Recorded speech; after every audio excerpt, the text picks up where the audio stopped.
Hello everyone, and welcome to Accelerate. Today we want to talk about speed, how we can accelerate digital transformation, and how we can do this with you and for you, our customers and partners. During the pandemic, many organizations turned to technology to keep their operations up and running. When the supply chains broke, assembly lines came to a standstill. Digital technologies gave us transparency, and we knew where we had available components and capacities. For example, when we didn't have the parts in Hamburg to make a specific version of our Simatic controllers, we shifted production to Chengdu instead.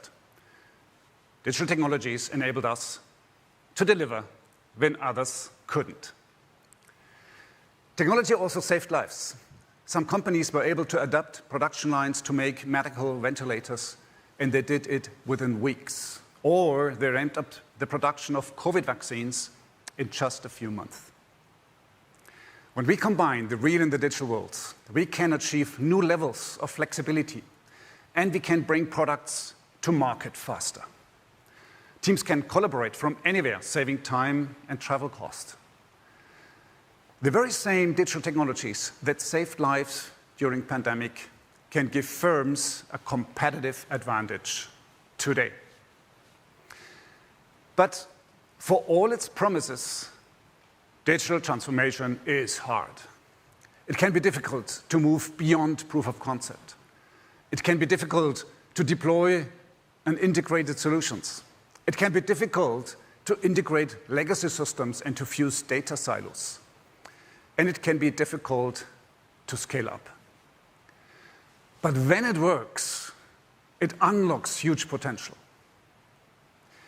Here is an example. For a decade now, the Mars Curiosity rover has been collecting samples and recording images of the red planet. NASA uses only the most advanced technologies for the missions, since failure is not an option. That's one of the reasons why their engineers used a digital twin from Siemens. This allowed them to simulate the extreme environment on Mars, lots of rocks, storms, freezing temperatures. And the most critical part was the landing, but they were able to test the rover virtually until they got it right. When your mission is to explore Mars, to increase flexibility of your factory or electricity grid, if you want to reduce time to market or achieve net zero, it is our mission to make your digital transformation as easy as possible. We want to put the technology in your hands. We know there has to be a better way than how we have been doing things up until now. That's why we decided to make a fundamental change. We ask ourselves, what if our hardware was already IoT-enabled, and all you had to do was plug and play? What if applications were open and interoperable, so you weren't locked into the solutions of one company? What if there was a problem that enabled all of this, a platform that enabled all of this? The change starts today. We are launching Siemens Xcelerator, our open digital business platform. It will accelerate the digital transformation for you, our customers, our partners, and everyone in our growing ecosystem. It marks a step change in how we can use our technologies and in the way we work together. Our business platform has 3 pillars. First, it's a portfolio of IoT-enabled hardware, software, and services. Second is a growing ecosystem. And third is a marketplace that will evolve over time. The Siemens Xcelerator is a commitment to openness and simplicity. We are committing to making all our digital portfolio modular, cloud-connected, and interoperable. It will work with standard APIs, so it will fit with any other applications you have. We will make it easier for you to try things out. You can pay as you go and use our software as a service. But Siemens Xcelerator is not only about software. The curated portfolio also includes hardware and services. They all complement one another and work well together. Also, Siemens Xcelerator is more than just a commitment. Today, you will learn what is already available, and the portfolio will grow step by step and include more and more offerings over time. Some of them will actually be from our partners, because no company can do it alone. More than 50 companies have already been certified. This means their offerings can be found in the Siemens Xcelerator marketplace, next to ours. There are the big players, which you might expect, like Accenture, Amazon Web Services, Microsoft, and SAP. And there are smaller ones with smart ideas and solutions. Siemens Xcelerator is also a commitment to collaboration, and it will allow you to accelerate your digital transformation. But no matter how fast we run and how much we accelerate, digital transformation simply doesn't stop. We see the next wave of disruption coming already, and it is called the metaverse. Some describe it as the next iteration of the internet, a virtual world which is always on, a world where people can meet, work, play, and shop. And when it comes to the industrial metaverse, we can see some of the concrete benefits that it could bring. Already today, we use many of the technologies that will define the metaverse. Among them, 5G, AI, edge technologies, and digital twins.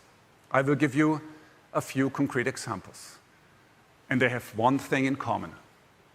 They combine the real and the digital worlds. Because when we combine the real and the digital worlds, the real world works much better. When we combine the real and the digital worlds, we can reach new levels of productivity and sustainability. When we combine the real and the digital worlds, we can change the way we live. In Berlin, we are using digital twin technology to create a city district which will be both 100% CO2 neutral and 100% barrier-free. We call it Siemensstadt Square. Together with our partners, Bentley Systems, we started out by creating a holistic digital twin. This twin not only uses data, the shapes of the buildings and the street layout, but also this twin will use data on power usage and transport in real time. And as people start to use it and call it their home, the district can optimize itself and become more efficient and more livable every day. In London, Siemens is guaranteeing technical availability of up to 100% for the Thameslink rail line. This is possible because with predictive maintenance, we collect 9 million performance data per week from the fleet, and by using AI, we can predict when parts are likely to fail. Of course, we service and maintenance them long before. The outcome, fewer delays and improved customer satisfaction. In Nanjing, we have built a digital native plant. Even before we poured the first concrete, we simulated the plant's performance with a digital twin. In a virtual inspection, we spotted a painting machine without proper ventilation. In the real world, this would have caused a lot of hassle. Yet, all it took was a few drag and drop during the design phase to put it in a more suitable spot. And the true benefits of the digital plant: manufacturing capacity increased by 200%, productivity by 20%. For over a decade now, our digital twin technology has been helping customers across all industries to boost their productivity. Today, we offer the industry's most comprehensive, physics-based digital twin. It not only looks like the real thing, it also behaves like the real thing. It represents the exact functions and behaviors from the system in the real world. How does a product behave if we shake it or heat it up, or if we run our software on it? The twin will tell you. We will now bring digitalization to the next level. Let me give you an idea of what could be possible in the industrial metaverse. Imagine your factory in China is slowing down. It produces fewer parts every day. Nothing bad, but it adds up. Your team at the factory has no idea why this is happening. To fix this, you bring together a global team. The production engineer in China and the engineers at their sister plant in Mexico, the product designer from South Africa, and the company in Germany that makes the robots. So they meet and collaborate in the metaverse. They immerse themselves in the digital twin of the plant, which is the perfect mirror image of the plant. And of course, it is not a still photography. It also mirrors exactly what's happening in the real plant and in real time, down to the physical behavior of the robots. Now, the team is looking for the problem in the virtual world first, in the digital twin. They zoom in, out, they zoom out, they move things around, and to all of them, it feels as if they were at the real factory in China together. In part, that's because of the photorealistic visualization. The team decides to travel back in time in the metaverse to a point when the output had been strong. What has changed since then? So finally, they realized that one robot on the feeder line had missed its latest software update and is out of sync, a rare miss. So time to fix it. The team updates the software in the digital twin. First, the virtual problem robot immediately speeds up and works in sync. Now, the team is confident enough to update the software on the real robot at the real plant. Problem solved. This is the moment the real world starts to mirror the digital twin, a closed loop between the real and the digital worlds.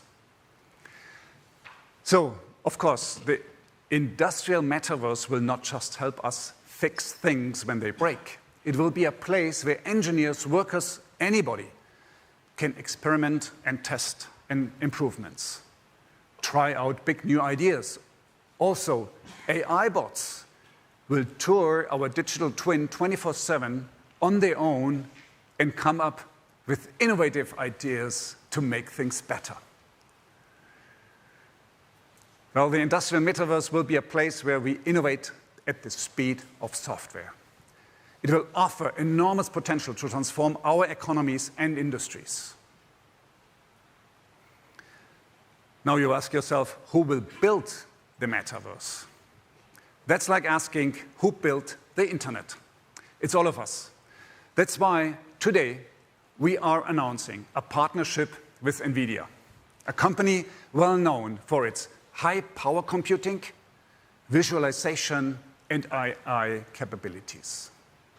Jointly, we are going to work towards the industrial metaverse.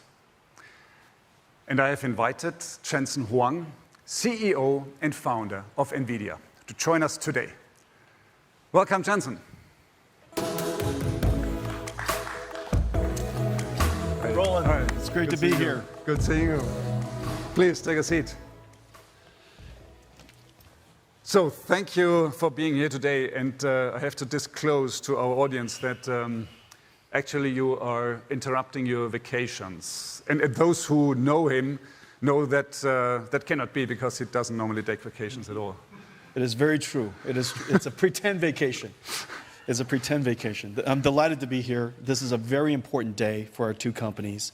This is a very important day for all of the companies in the world of industries that are on a journey of digital transformation. And so I'm delighted to be here. So I was talking about the metaverse. When we talk about the industrial metaverse, people don't really understand it. What's your view on it? Well, if you look at the last decade of digital transformation of industries, Siemens played a giant role in laying the foundation of the journey of digitalization, and started all the companies towards putting all of their design information, all of their operations information, all of their planning and manufacturing information all into a digital format. Siemens Xcelerator, from CAD to PLM to ERP all the way to OT, has enabled companies to enter the world of digital. The next decade is going to be fairly exciting. It's going to be completely transformative, and it's going to do for the world's industries what it has done for the world's consumer internet companies. And the two enabling technologies that had to be invented, of course, one of them is artificial intelligence. And we've been working on that for the last decade, and we've made enormous progress. We now have the ability to write software that no humans can and perform perception, sensing, reasoning, and activation software that is really quite magical.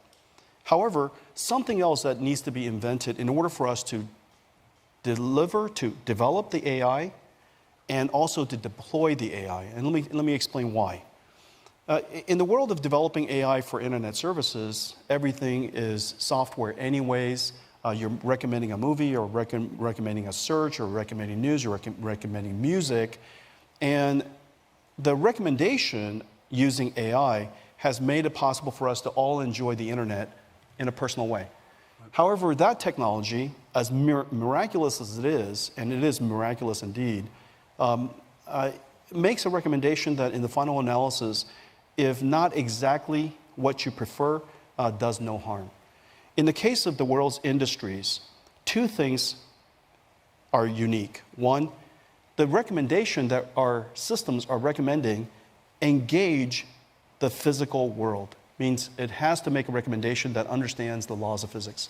And the second thing is the recommendations it makes has significant life, security, and otherwise implications. And so we have to do an incredibly good job.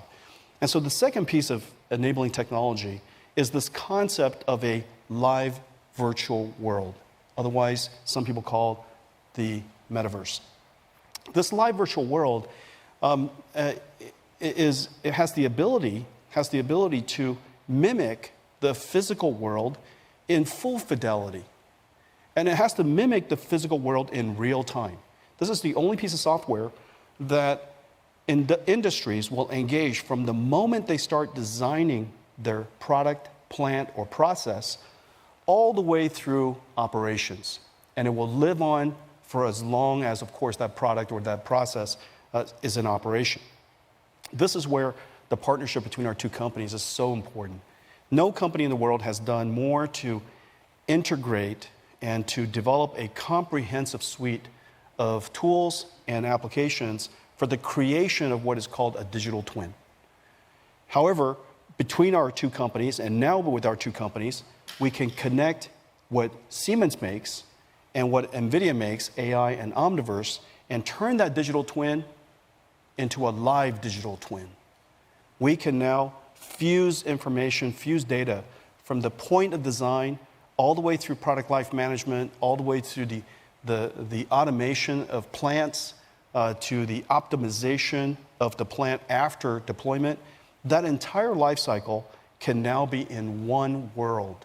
Just as we're all in the same world of the internet, we can now be in the same world of the metaverse. And because it obeys the laws of physics, because it's real time, we can invite literally everybody who is part of the design process, from designers to planners to operators, into this world of the industrial metaverse. And so our partnership of connecting what Siemens makes and what NVIDIA makes to enable this industrial metaverse is a first of its kind. It's a gigantic technology breakthrough, frankly, and I think that 10 years from now, when we look back, we would have realized today is actually a very important day, that we have taken digital transformation and gave it a giant leap forward. What you just said, this is kind of a replay what we discussed 6 months ago in November when we met, and we figured out that when we bring our competencies, our technology, our platforms together, we can do something great. We can basically go for the full-fledged industrial metaverse, giving customers the possibility to have faster decisions, real-time decisions with higher confidence.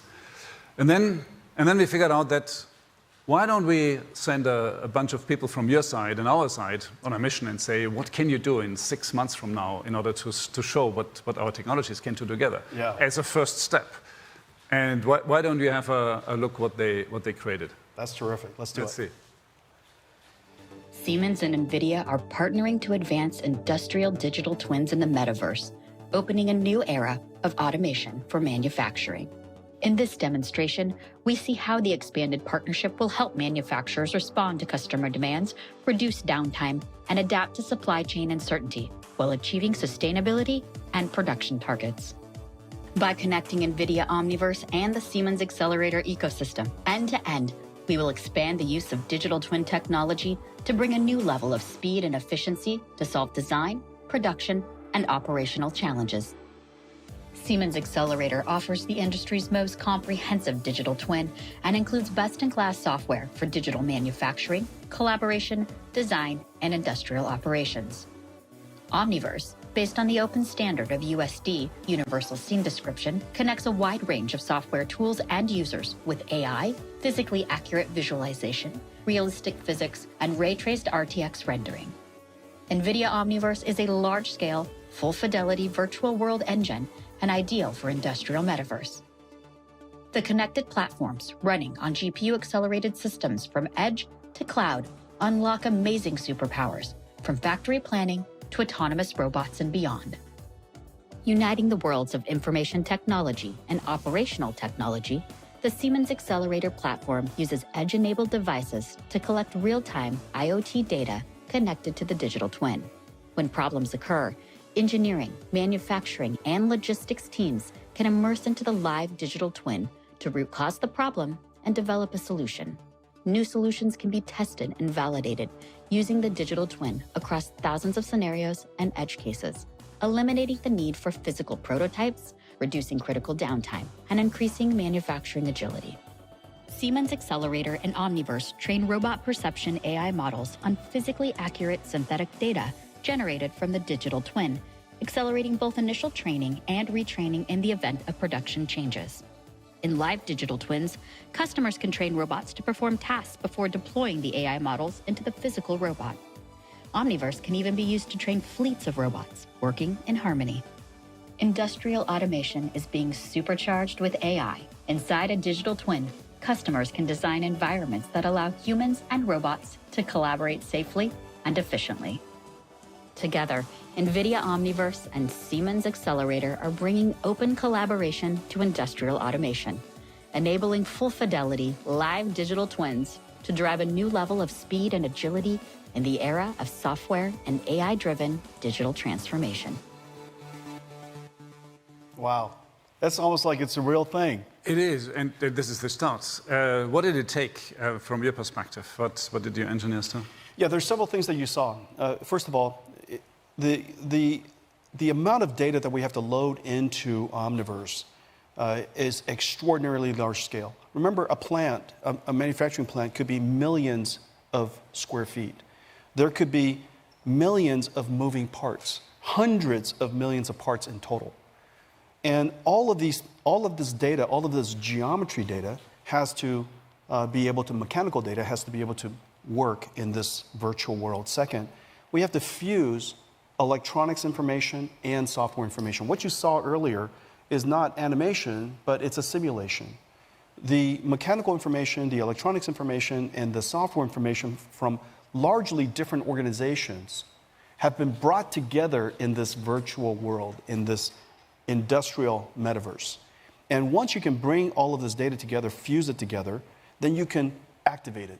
Turn it on just like we turn on a factory. We virtually integrate, we virtually assemble the factory, and now we can virtually operate the factory. The amount of data that we saw just now is extraordinary. It took our engineers, from the moment you and I met, when we were describing this future, most of the people in the meeting, you could just imagine what they were thinking. This is something that's going to take a decade to go do. Right. However, because of Xcelerator, because of all the design suites that already captures comprehensively a digital twin and does it so well, and because Omniverse has the ability to ingest in its full fidelity all this information and turn it on, activate it in virtual integration, virtual simulation, the engineers took several months. Right. And what we saw there is really quite a miracle. And if you listen closely, the audience, Jensen said, it's not an animation, it's a simulation. That's right. It's a small detail, but this makes the big, big difference because we have to bring the real and the digital world as close as possible together in order to make it happen. The closer it gets, the more the value is. The software of the robot is operating, the software of the plant is operating to the company, to the industrial company. That virtual factory is exactly the same as the physical factory. And that's exactly the point. Exactly. Yeah. Let me give, at this point, a great high five to our teams who did it. So everybody who was working on it, well done, excellent. Yeah, fantastic. And we need more. So next point is about how to bring it to the customers, how to scaling. How can we get traction on the market? Well, one of the things about the industrial applications is, although manufacturing is, you could imagine manufacturing theoretically being very similar, manufacturing of cars, of ships, of plants, of processes have some similarities, but they're very, very different in many ways. And that's one of the reasons why the domain expertise of Siemens is so valuable in this partnership. We bring the technology of artificial intelligence and a virtual world, Omniverse. However, Siemens's domain-specific expertise in all of these different forms of manufacturing is invaluable to us. This partnership activates that. And nothing is more wonderful when you can find a customer who is pioneering in this way, right, who wants to build the future, who has the technical expertise to engage us to build this future so that we could start this journey together. And I think both of us have a mutual friend who... Exactly, and this is a perfectly way to our next guest here, Milan Nedeljković. He is CEO from BMW, and he's with us today. Milan. Hi, Milan. Milan, nice to see you. So, a friendly customer, an innovative customer, one of the most innovative customers in the automotive space. But let me start with the challenges which you have. What kind of things are ahead of you? Yes, Roland. First of all, thank you very much for the invitation today. I have to say it's great to be here with you and Jensen, since we see us as a customer, but of course we are more. We are partners on that one. We are working together, and I think especially working on the digital world and the future is something exciting and can set the pace working in a collaboration and doing it together. And since you're mentioning the challenges and changes, somehow everything is in a change and all at one time. We are facing, as the automotive industry, a very challenging 2 years looking backwards. We had COVID lockdowns, we had semiconductor shortages. We had to react very flexible and spontaneous to changes and always to provide the right product to the customer in that time. I think with BMW, we have a highly flexible production system, but looking into the future, it will become more and more important to link the supply chains, the suppliers, to get transparency in the whole process chain, and that's a digital challenge we are facing there. At the same time, we have a transformation of the industry in different dimensions. One is for sure the electromobility. It's ramping up. Customers are buying the cars. We are providing the right cars for the customers. By the end of next year, BMW will offer 13 fully electrified cars. They need to be produced. So we are changing our equipment. We are changing our production environment, processes, and equipment. And all that needs a good planning. Again, digitalization is part of it. Sustainability is for us a significant transformation field. Premium means sustainable. And that's why we are today already benchmark in the automotive industry, but we have set ourselves a target in this decade, till 2030, to reduce 80% CO2 emission by car on top of that.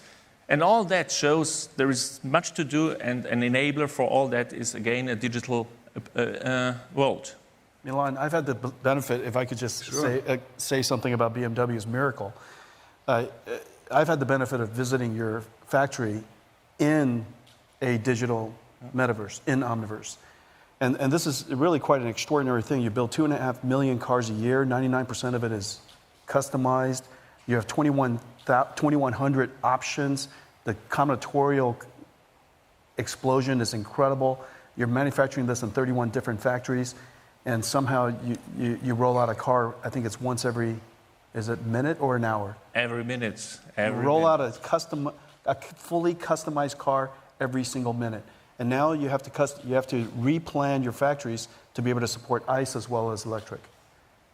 Really quite a miracle. Yeah, thank you very much for this compliment. Looking onto the complexity, that's the core element we have somehow to manage and find a way how to plan it in the right way, and especially how to steer it in the right way.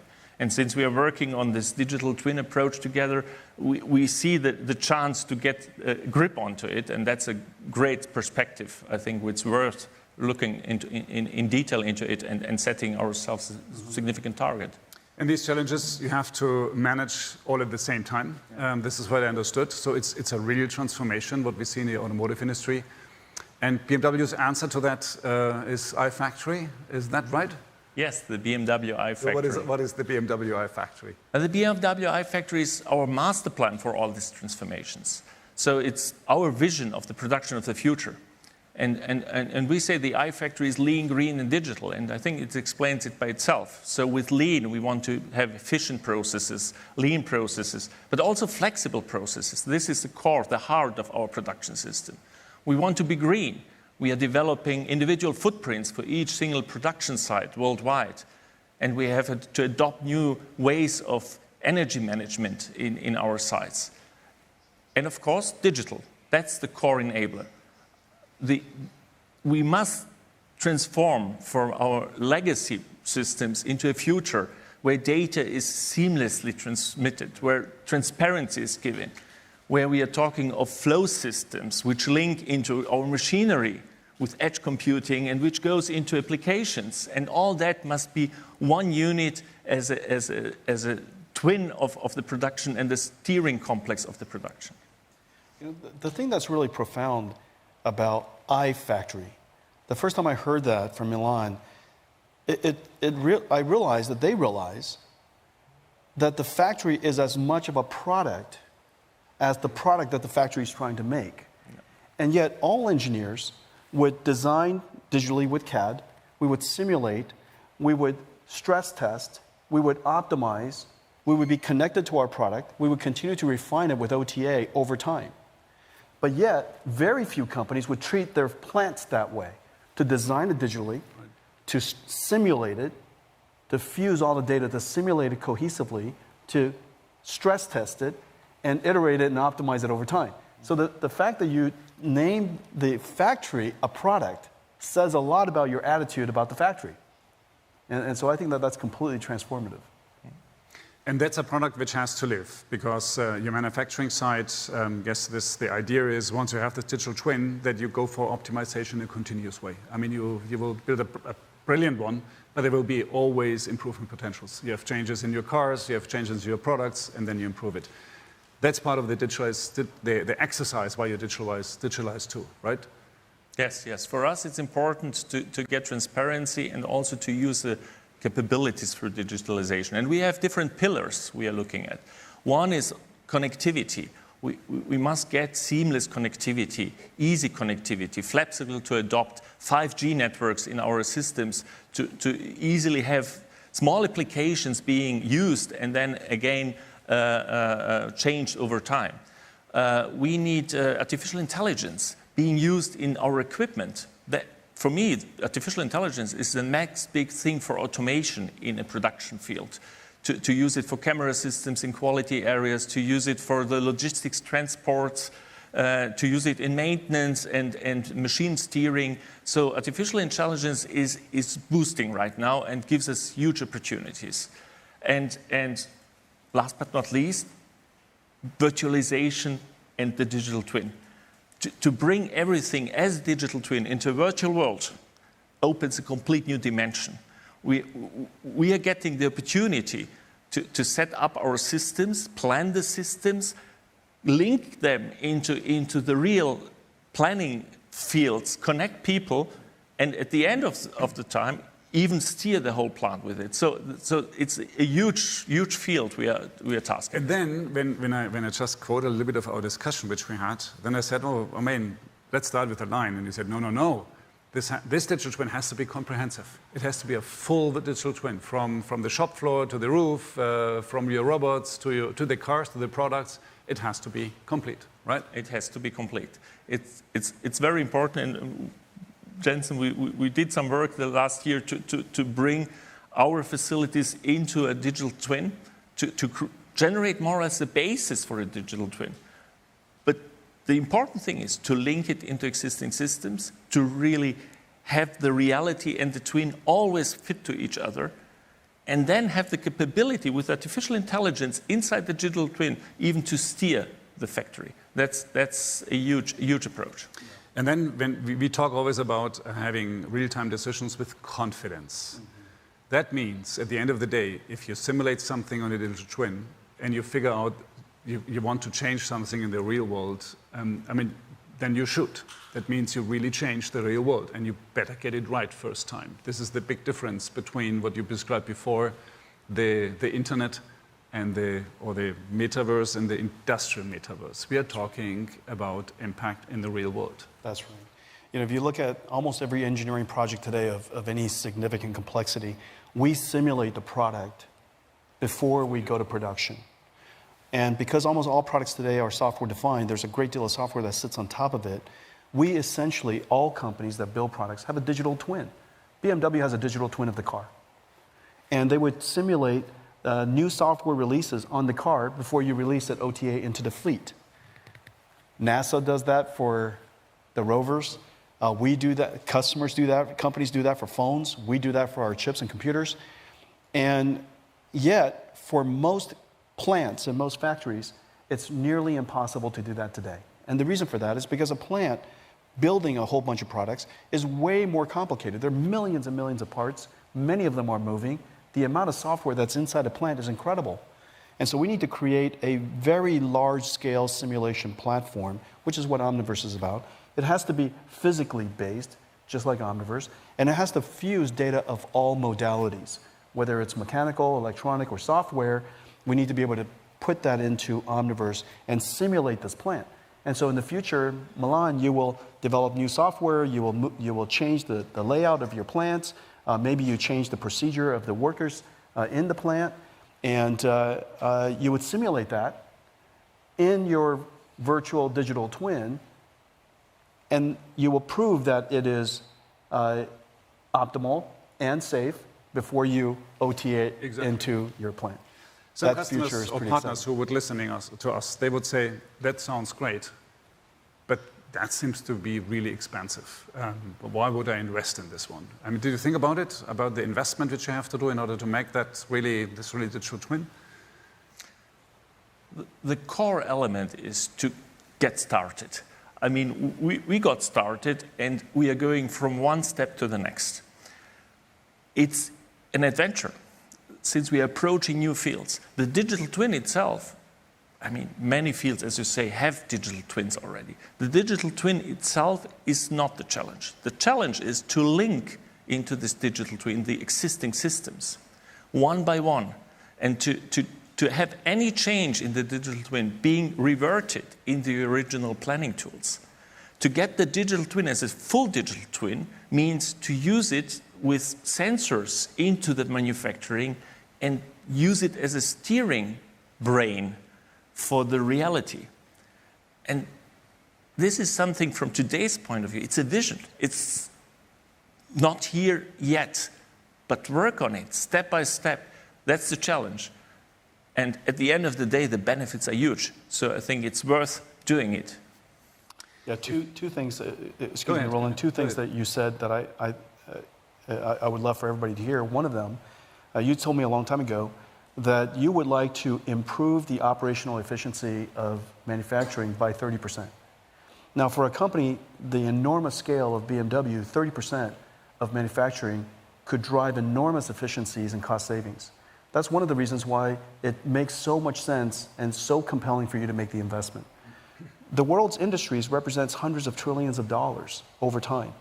And to be able to find several percent of efficiencies represents trillions of dollars a year. That's one of the reasons why people want to invest, and now we have the technology capable for them to do so. The second thing is the source of truth. The source of the data has to have high integrity and has to be full fidelity, which is exactly the reason why we're connecting today. This partnership today is about exactly the problem statement you just described, which is to connect directly from the tool that the engineers are using, directly from the data that they're actually using, connecting it directly into Omniverse and creating the digital twin, the live digital twin. And so that's the purpose of our partnership, and Exactly. We're going to go make it happen. And Jensen, you're completely right. 30% is absolutely realistic. If you think of a steering, of safeguarding the processes, of being able to visualize them and change them before you have them in hardware and before you have any mistakes. So the potential is huge. And for me, the vision would be with our new plant in Debrecen, which we are setting up as the fully electrified plant, 100% CO2 free. It's the vision of the iFactory. So to get the full digital twin in place with Debrecen, that would be the right approach. That's the right approach. And coming back, and I do believe that the leverage on levers, is it productivity increase, is it shortening cycle time, is so big that it justifies investment and it justifies really taking the effort. Which brings me to your Hungarian plant, which, and we talk, here comes the fun part. You talk about a vision. Very often people think visions are out maybe 10 or 15 years. So I think the challenge is to make that happen by 2025? 2025, so yes. Remember, we are 2022 right now. So that's. I mean, you said before, maybe 3 years in my business. That's quite long. That's forever. 2025. It's 2025 for the virtual version or the physical version? The physical version. Oh, really? Okay, so what that suggests, but you and I have to have the virtual version in about 6 months. And so that Milan could integrate it, operate it, optimize it before he breaks ground. So we use it for steering. So we should give it a try. That the digital version is faster than the real one. There's no question the digital version will be faster than the real one. Well, let's make it happen. Let's try it. Let's give it a shot. Let's do it. Great. Good. So, thank you very much. Thank you. Thank you. Thanks for joining us today. Thank you. Thank you very much. Thank you.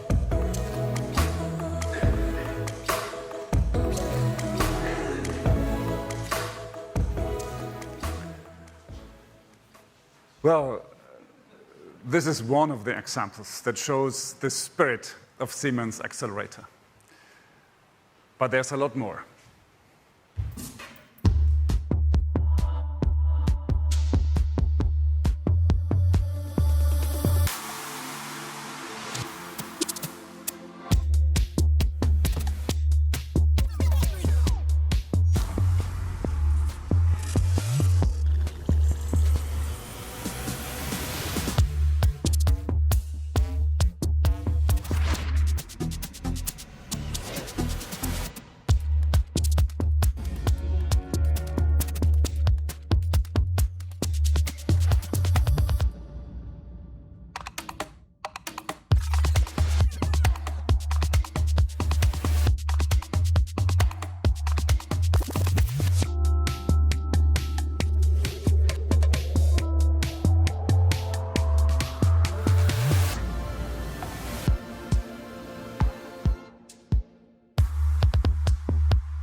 Plenty of industries have already been disrupted, and those that haven't will be.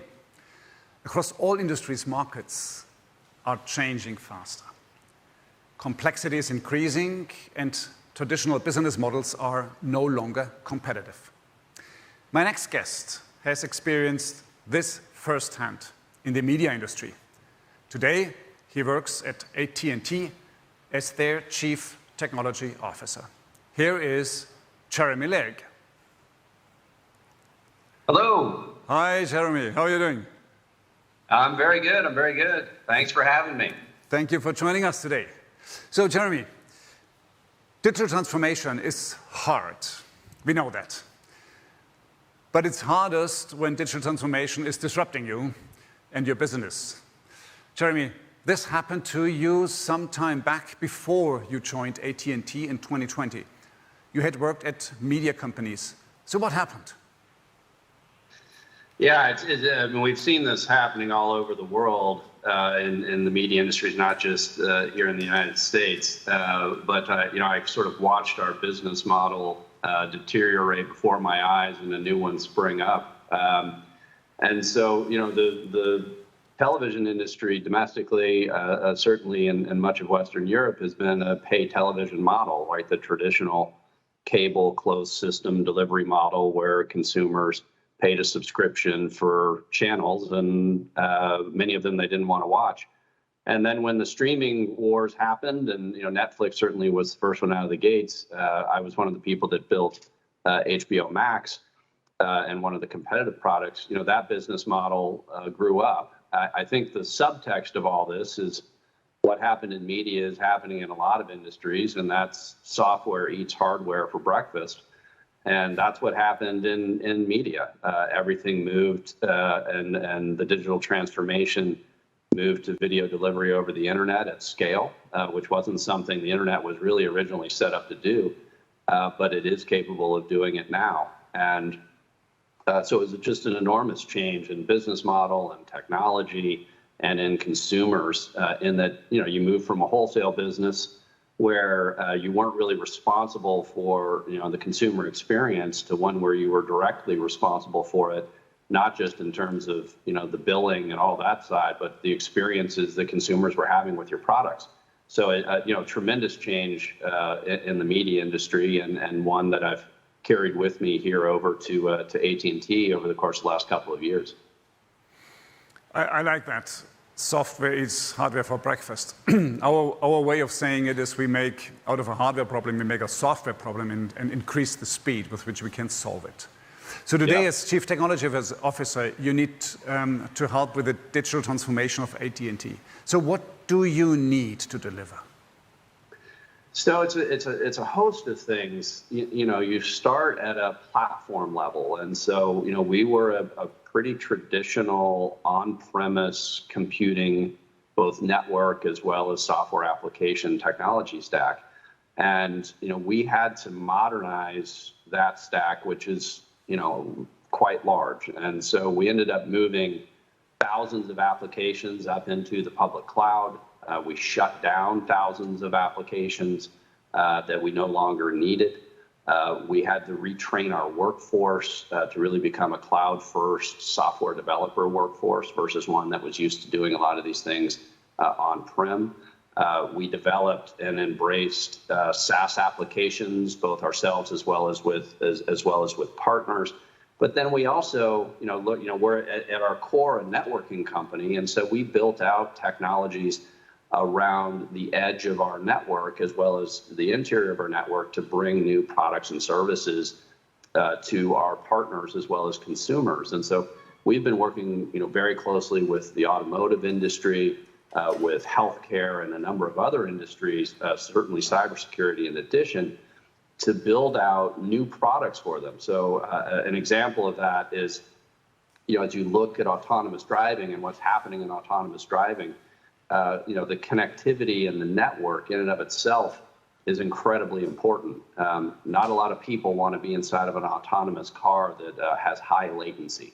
So we've built edge compute, and we're working with, and delivering low latency services, hyperlocation APIs to the auto industry as part of the future roadmaps of how their digital transformation is occurring, particularly around electric vehicles.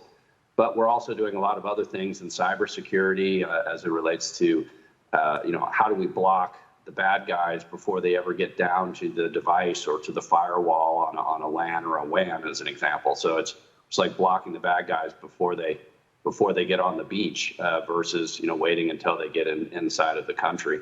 So there's a lot of different technologies that flow off of the digital platform changes that we've made, and a lot of new exciting products. Digital twins is another example. I was just watching some of your prior conversation.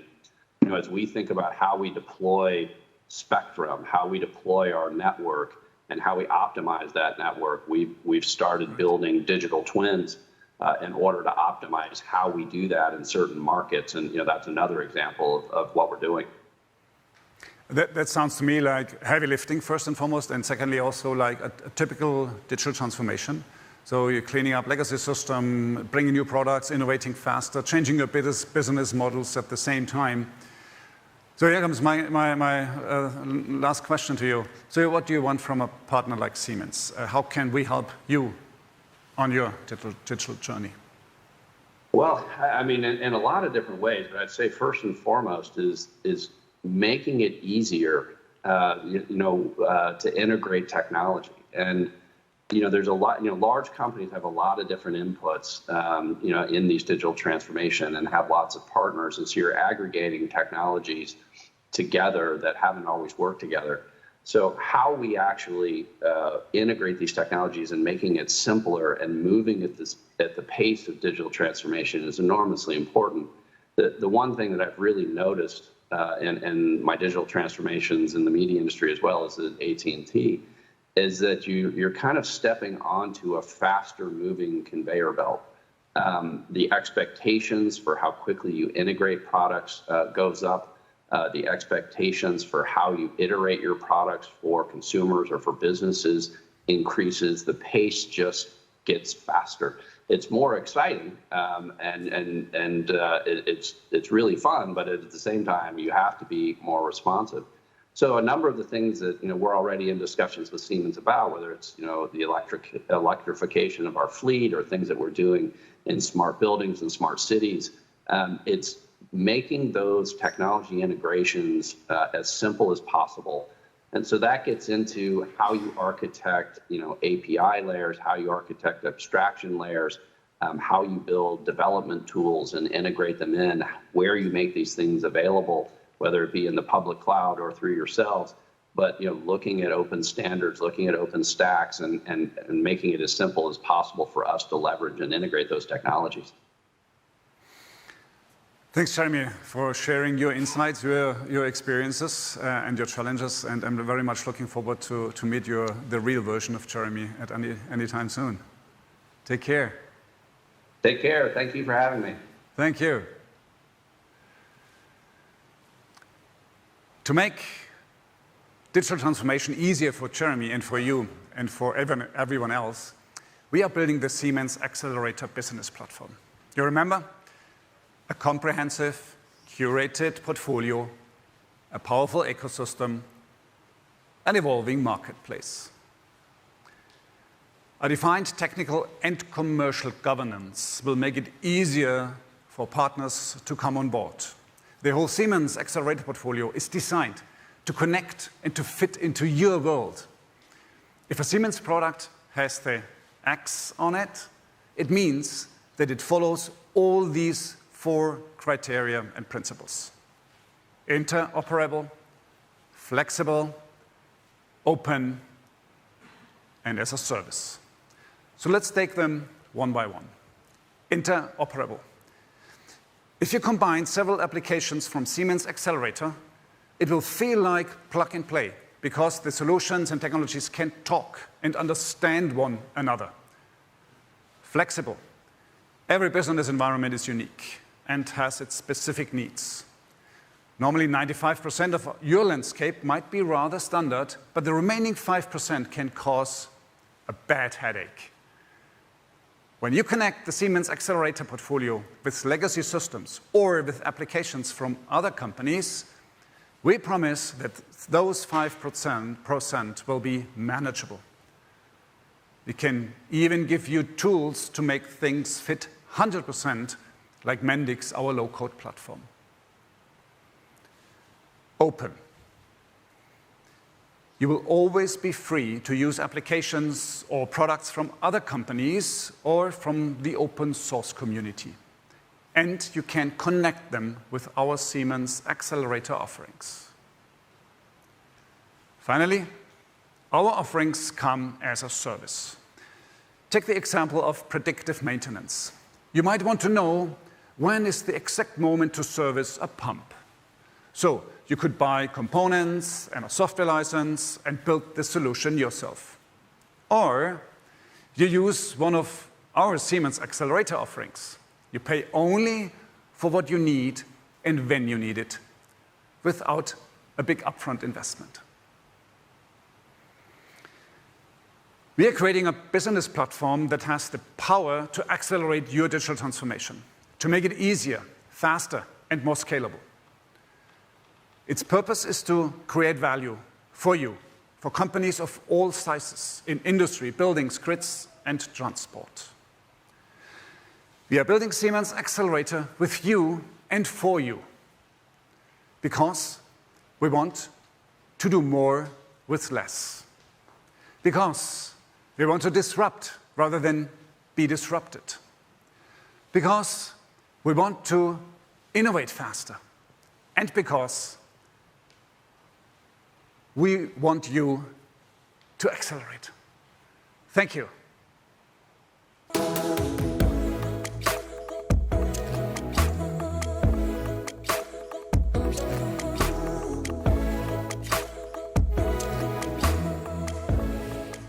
Thank you, Roland. Happy to be here to represent Fast Company as the media partner for today's event and take everyone through the rest of the program. You've now seen today's big news with the launch of this open digital business platform and seen the first example of what partnerships will mean. Now we're going to take a look at the heart of Siemens Xcelerator, and to share more about the first launch, let me bring to the stage Siemens CEO of Smart Infrastructure, Matthias Rebellius.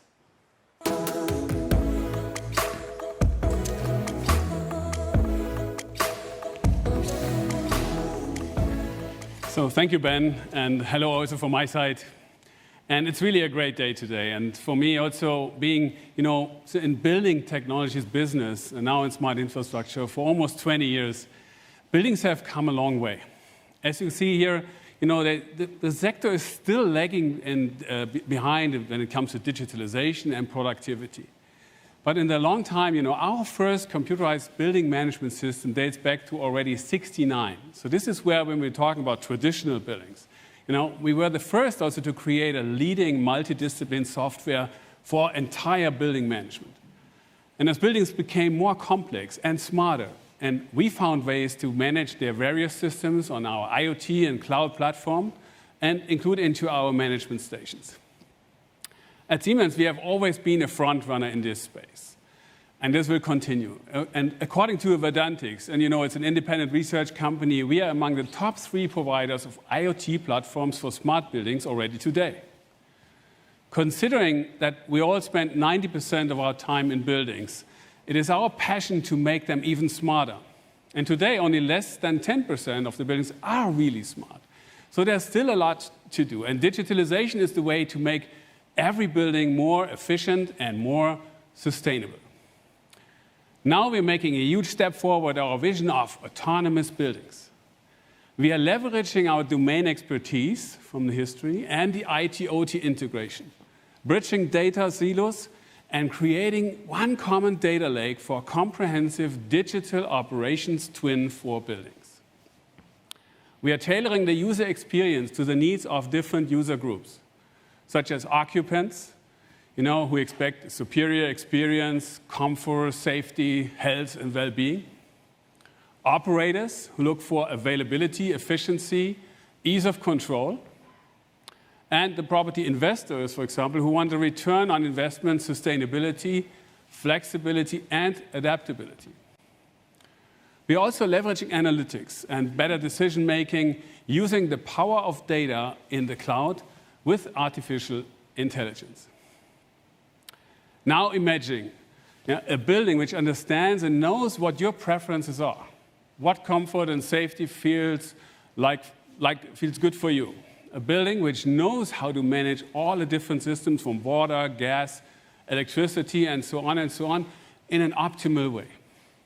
Now let's take it a step further. Now imagine a world where all the data from the buildings is used effectively with a common look and feel, a single sign-on, and the same set of data is enabling customers to accelerate their digital transformation.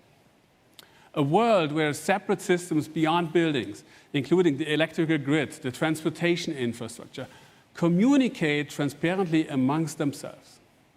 And where we cooperate with our partners to give customers a greater choice and outcomes. Where smart systems can talk to each other, learn, take decisions, and making the best possible environments for us to live, work, lean, and relax. That's why we now created Building X, our new smart building software suite that I'm so proud to launch today. Building X is the very first next-generation digital building operations offering. It is designed and built for the Siemens Xcelerator, applying fully to the digital principles and the design principles of cybersecurity, open, interoperable, flexible, and as a service, as you heard from Roland before. Building X is accelerating the digital transformation in buildings from smart to autonomous. It not only focuses on the management of buildings, but also on the management of assets. So that brings us from building management to building operations. That's a big step for us going forward. Building X takes also sustainability, the experience, and the performance to new heights. And this it does basically with 3 layers. So bear with me. The first one is the common data lake. So breaking down silos in the industry is so important and bring it into a single data lake, managing data across the entire life cycle of buildings, from planning, construction, management to operations. The second layer then takes us to the cloud. We not only connect different data streams in a building, now we take data to the cloud via an interoperable, fully cloud-based open platform using analytics-enabled applications. And lastly, but most importantly for our customers, we are creating a single pane of glass for different views. Let me share 3 use cases on that. With the Building X Operations Twin, you can collect, connect, and manage data using one single source of truth. This enabled reduced complexity and failures, optimized operations, and reduced cost over the life cycle. And we're getting there by taking the building information modeling data, enrich it with asset information and our real-time data in the system. You can see behind me here our cloud-based Building X 360 Viewer application, which provides exactly this possibility to virtually explore a site. And this is a photorealistic representation of our smart infrastructure headquarters in Zug, Switzerland. And be invited to visit us soon and see it in real. Created based on laser scan data for faster decision-making and transparency. The second use case is about optimizing energy consumption. How we do this? By leveraging the same data with analytics. With Building X, we provide a full view of your sustainability dashboard for your entire building fleet. Analytics help us also to identify target deviations, flags them immediately, linking to possible root causes. This allows you to enable net zero targets, improve the root cause efficiency, and enable precise quality data reporting, which is very important. And here behind me, our Building X Energy Manager is working, and it's the application within the Building X ecosystem. The cloud-based offering that monitors, analyzes, and helps to optimize energy and sustainability figures and KPIs for your entire building portfolio. It visualizes historical and near real-time data for energy consumption, as well as cost and emission values. And finally, we use Building X also in Siemens to power our next generation of digital services. What if you could identify the root cause of any alarms and faults, predict issues before they even occur, and identify the correlation between those issues? The combination of technology paired with the expertise of our digital building professionals creates a holistic view of the symptoms, and by monitoring for faults and looking for the correlation between these faults. And away from traditional break-fix services with technicians on site to product-agnostic, data-driven services to minimize the cost of ownership for a greater predictability of OpEx in the autonomous buildings. So Building X will enable and support our offering with basically with 3 business models for our customers: enterprise solutions, digital services, and software as a service. Let me begin with the enterprise solutions. Building X is the future for enterprise customers, providing a single pane of glass for building infrastructure and enterprise-wide fleets of buildings. When Roland and Jeremy talked earlier about what AT&T is doing in terms of everything moving towards accelerated digital transformation. We have a huge installed base with AT&T for more than 1,500 buildings and 3,500 fire systems and more than 2,000 sites, I would say. It's critical to have transparency for AT&T for their assets in real time, run those sites autonomously, and take data-driven actions for highest efficiency.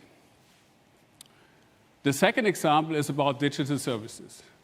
Here, our customer, the University of Tampere in Finland, has been using our digital services to optimize operating costs already for years.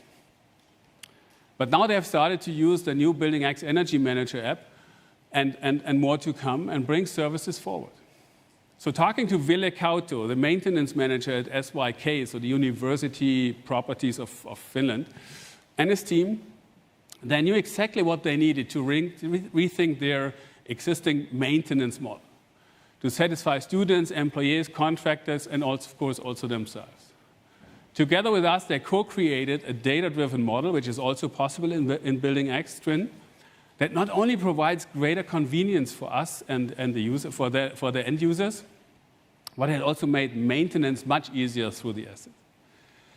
Some of the project benefits here included 70% of regular visual inspections and 65% of the HVAC tasks being replaced by analytics. Can you imagine? And 50% fewer complaints relating to indoor climate from the users. So this is great achievements and really something important. Now the third one about software as a service. And this is really not only a big week for us at Smart Infrastructure, but especially also for our software and our software as a service business. It's exciting times. We have just announced the acquisition of Brightly, a US-based leading software company in asset and maintenance management for education, healthcare, public infrastructure, and industry. So it fits very nicely to what I just talked before. Now that takes our growth in the digital buildings operations together to the next level. Brightly strengthens our SaaS business, boosts also our software business for buildings and built infrastructure overall. So really excited and all happening this week here. And in summary, Building X is the foundation for software as a service applications from Siemens, our partners and customers, to create a leading ecosystem for digital building operations. Building X not only creates a digital operations twin for data-driven outcome, but also enables a complete picture from the single pane of glass using the single source of truth. It will improve performance, sustainability, and efficiency, and boost the power of data for building operations. We create environments that care, and Building X is the enabler to achieve net zero buildings. And you have heard from Roland, we have Siemens Xcelerator for buildings with Building X. We have Siemens Xcelerator for electrical grids with our new grid software suite, and more to come. Siemens Xcelerator is the unifier and a promise to our customers for easier, faster digitalization at scale. Together. Thank you very much.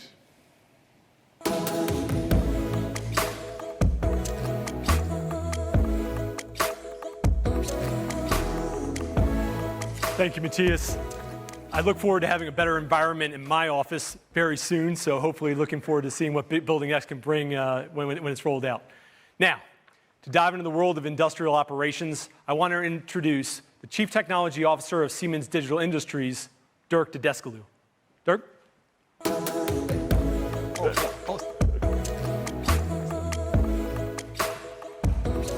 All right. Thank you, everybody. It's a pleasure being here. And what I would like to do now is to talk a little bit about what we are going to do in industrial for the accelerator. Let me take a step back. Why industrial for accelerator would be really important. And unfortunately, I have to do this now completely from my heart because there is no speaker notes. So if I just stumble upon everything, then you know where I'm coming from. So Siemens Xcelerator, as we said, is a strategic vision that we have. And the details that you've heard came from Roland talking about the business platform, which includes our open, flexible, and interoperable digital portfolio. And Matthias just details to you about what Siemens Xcelerator will do in drive infrastructure innovation in the building industry through Building X.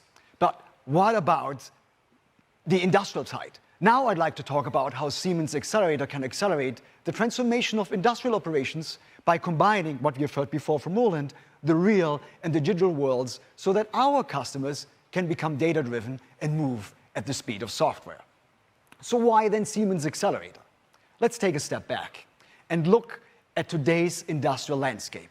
To be competitive, every industrial manufacturer today needs to transform and become a digital company, what we will call a digital enterprise. Every single one.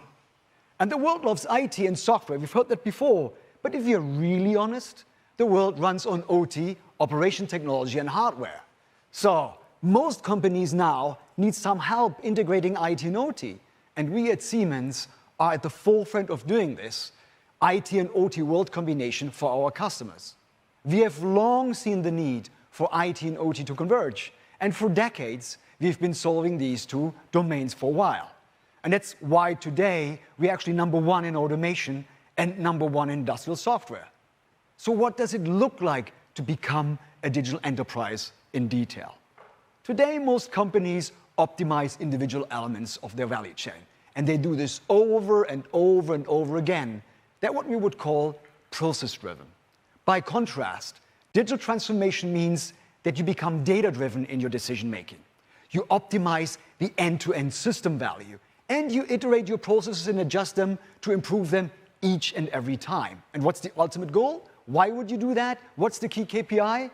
It's customer value generation. That includes creating value that wasn't possible before because you had rather neither the idea that existed or the data and the tools to figure out that this was there in the first place. In that sense, we mean that digital transformation consists of two sides of the same coin. You have the efficiency side. You do what you already know and do well, but you just can do it faster, cheaper, and much more sustainable. And then you have the other side, what we would call the possibility side. New products, new services, revenue streams, complete new business models, which you couldn't do before. But of course, you can't be data-driven if you're not digitized to begin with, which is precisely where Siemens Xcelerator comes in. Siemens Xcelerator provides exactly the tools needed to help industrial companies digitalize and become data-driven. And most importantly, you don't have to be a data scientist or a software specialist thanks to our low-code or even no-code capabilities. In essence, Siemens Xcelerator enables both democratization and digitalization for industrial customers ranging from huge multinationals to the medium-sized SMEs, even to smaller startups. So what's behind this accelerator for industrial operations? It is based on the capabilities of the industrial products and software we in Siemens have been pioneering for decades, both across the life cycle. Think about you start normally concepting design through the development phase, all the simulation and verification tools we have, engineering, bring it to production with automation, then commissioning, servicing, all the way back to recycling. But it's also well up and down the stack. It starts at the bottom with all of the sensors, motors, and drives at the field level, moving up to the controllers which control them, over the edge computing, MES, manufacturing execution systems, to the cloud, up to the actual applications that you need. And it allows you to have data to flow securely across both dimensions. Again, horizontally for the life cycle and up and down across the stack. And because it's SaaS and API driven, it will be so much easier than ever for the experts and with low-code system developers alike to come together as one community. And to be clear, this isn't just about automation or product design alone or simulation or reducing carbon footprints. It's about all of it and even more.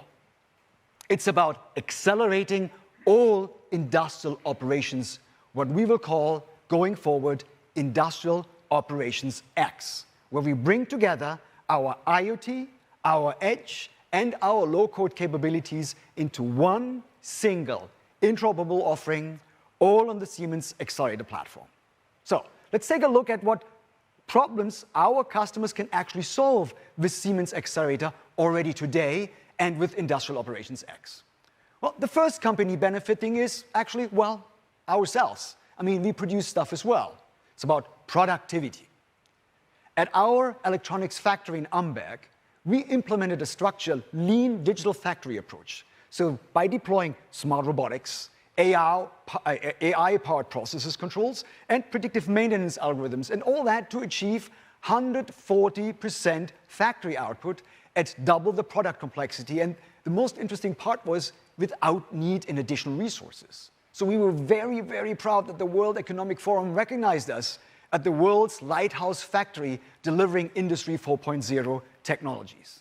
It's all about speed, you heard Roland say before. Look at the challenge of healthcare, especially when it comes to speed. It became so important, particularly over the past 2 years, as you know, and Siemens and Atos, we developed a digital twin for one of our customers to get vaccines faster to patients. And their new digital factory is pioneering ways to simulate, monitor, anticipate failure, and optimize quality and self-learning throughout the entire vaccine life cycle, which is pretty amazing and, of course, helped them speed a lot. And another interesting case that you are hearing afterwards will be from Merck, one of our customers in the panel that just happens after my presentation. And we talked about new business model. Well, we all know about software as a service, but what about hardware? Hardware companies, especially all of those small, medium-sized companies, the hidden champions. Machine tool maker Heller was one of the very first pioneering hardware as a service enabled by data.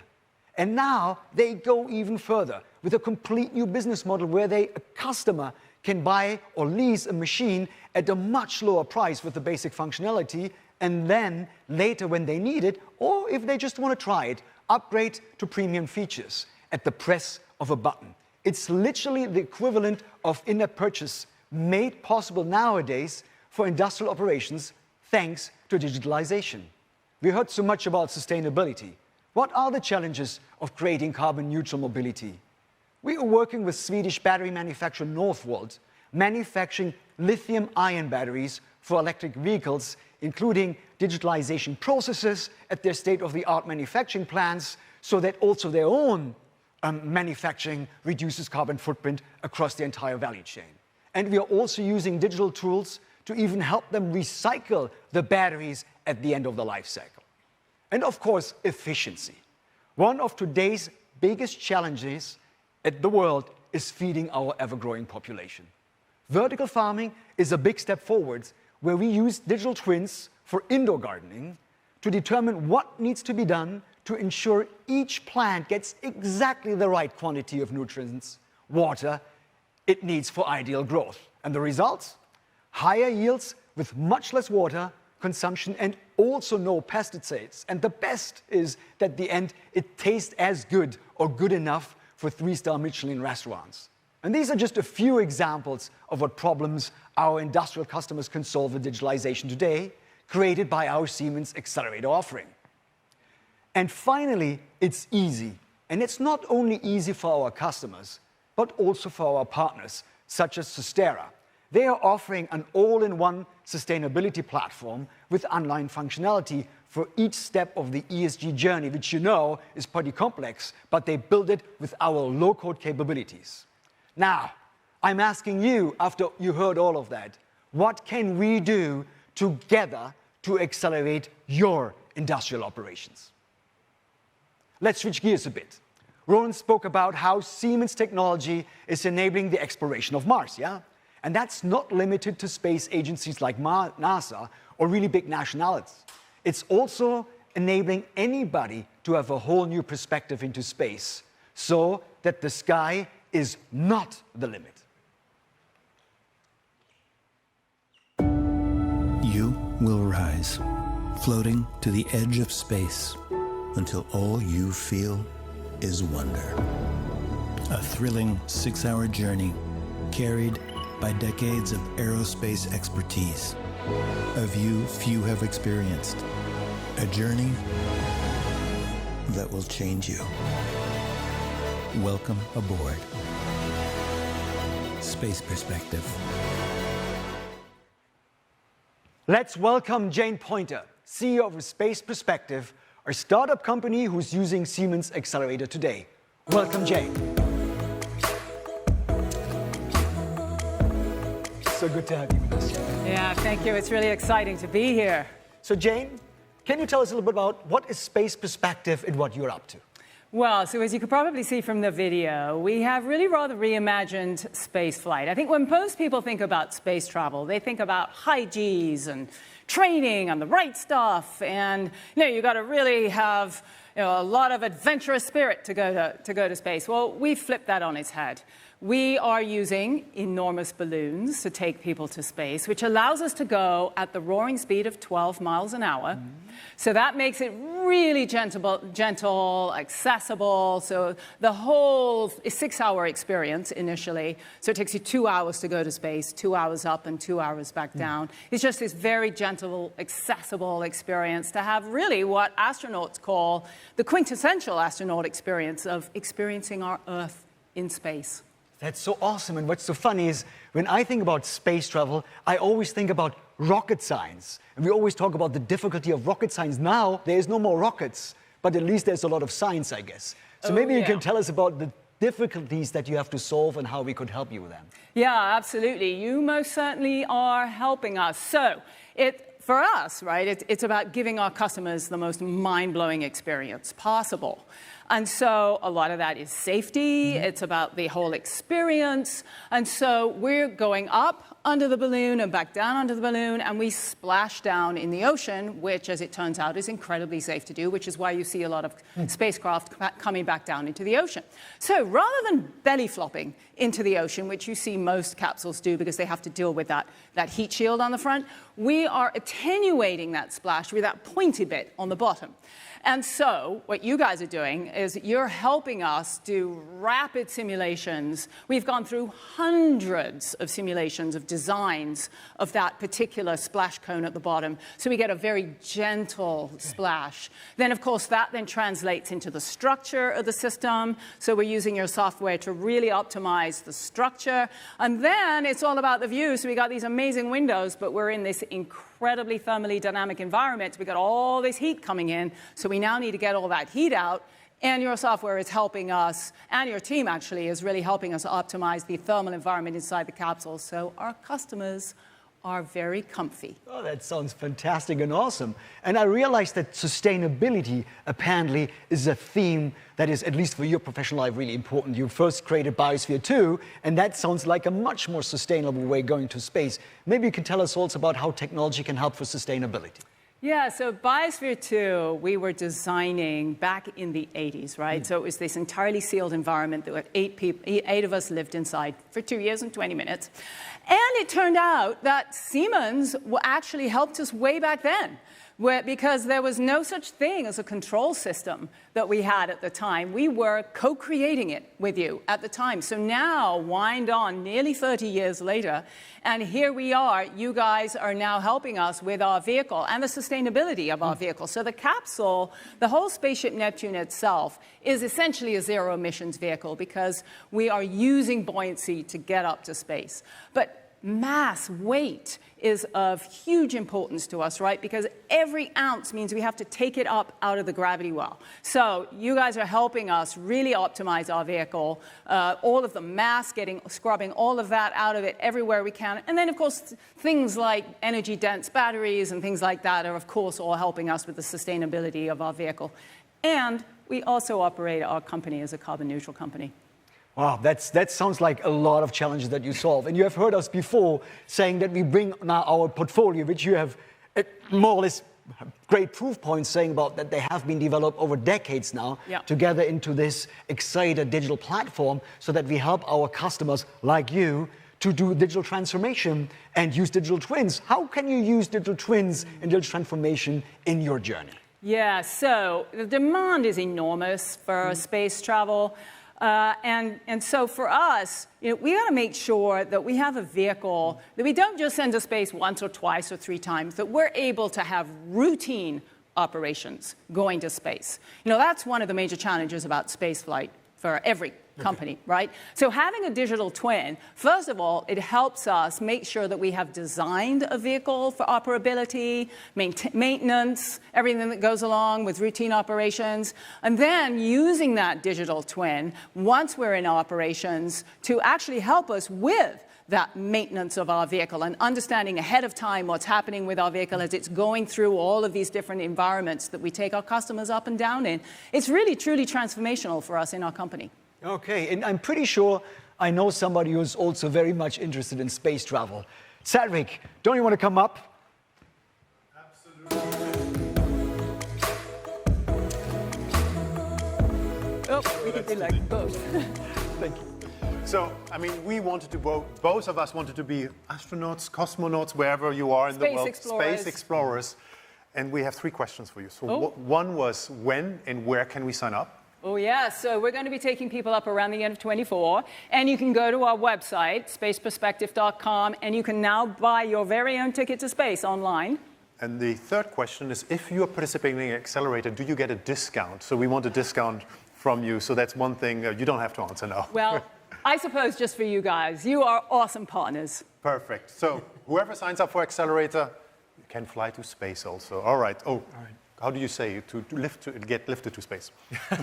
Well, something just shot to the top of my wish list for gifts. So thanks again, and thanks for sharing that with us, Dirk and Jane. Appreciate you. Yeah.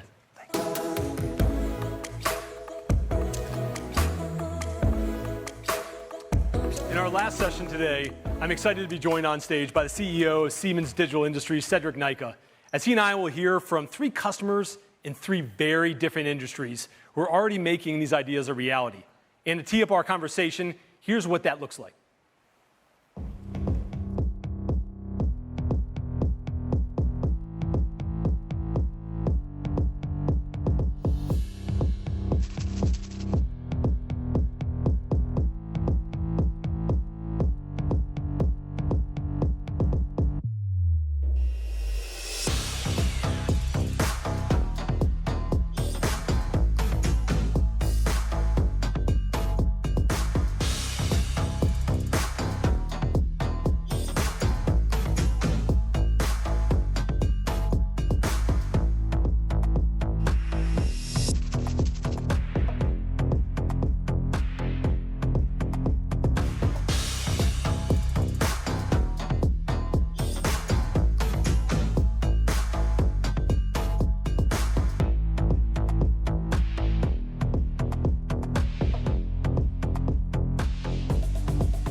And they are in. Please welcome Laura Matz, Chief Science and Technology Officer at Merck, Patrick Verwer, CEO of the UK's largest railway operator, Govia Thameslink, and Trond Skellerud, CEO of Norway's largest grid operator, Elvia. Thanks and welcome to joining us. Thank you. Thank you. So it's absolutely wonderful to have you today. And the reason why is because we want to make things real. And there's nothing more real than customers. And there's nothing more real than customers which have made things real. So the reason we're doing accelerators is because of you guys. You're in very different industries, and you want to really sort of go and push the envelope. And in order to do this, we were looking for wow factors. So there's 3 different wow factors in your industry. I mean, if I look at Merck, 350 years old, twice as old as Siemens, and still one of the most innovative companies, also thanks to the CTO, of course, which are really bringing sort of going at the forefront at technology and also pharmaceutical capability. So that's why you're here. We also have our friends from Thameslink, which basically pushed the envelope. Not only was the industry 1.0 driven by trains, even industry 4.0 and the next generation is driven by trains. And we need to understand what can we learn from each other, also from the really train sort of perspective. And of course, Trond. If you go to Norway, you're probably going to buy an electric car, and you're probably going to use Trond's grid. And Trond makes sure that 2 things happens. One, that actually renewables get integrated into the grid, and that the whole grid is operated out of the cloud. So I'm super excited to learn from you. I'm super excited to see how can we drive this together. And thank you for being here. Thank you. Pleasure. Thank you. So, Laura, we heard a lot about digital transformation and data today. Data has never been as important as it is now to help patients and customers. So how is Merck managing the data needs of your business? Yeah, absolutely. This is a really important question. I think it was mentioned previously. Data was important before, digital transformation was important before, but over the past 2 years with COVID, with seeing the vaccines basically being introduced in record time, this has transformed the mindset of the pharmaceutical and biotechnology industry. And so now data is ever more important. We see regulatory bodies now changing their approach, asking for more data in real time, looking for new ways to treat data in the clinical trials and approvals. And so this is really a kind of critical capability for Merck as a whole. But one thing to think about is, of course, we need to have traceability of the data and transparency.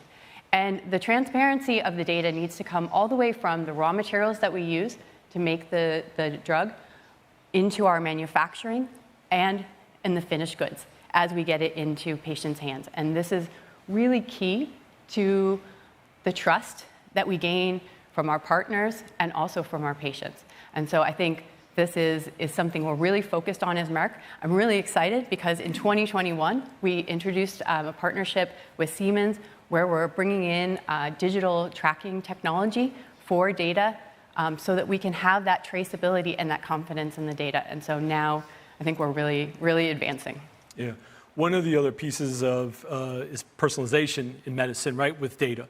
And so, what are the challenges that still have to be overcome, do you see, at your perch? So this is fascinating. I have to say, 2 years ago, if I asked my mom, what was I working on, she wouldn't be able to answer. Now she knows that mRNA is important and chip shortage. Those are very, very well aware. But I think what that highlights is that the acceleration in new therapies is really exciting. There's a lot of, in addition to mRNA, there's other therapies coming out, cell therapy. But this means that we have to treat the data very carefully, and we have to be able to bring very complex data sets together. So if you think about a clinical trial, you've got the behavior of the patients in the clinical trial, you've got the genetic makeup of the patients, you've got how the therapy worked over time, how well even the patient took the therapy.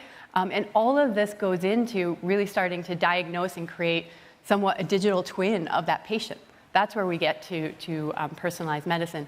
But it's very important, it's very difficult actually to bring those very different data sets together. And I think so interoperability is one of the key challenges I think we still face in the industry before we get to that like truly personalized medicine where each of us have our own digital twin that can be exactly diagnosed. Yeah, vast amounts of data and obviously trying to secure it. Cedrik, what do you see of this from your perch at Siemens?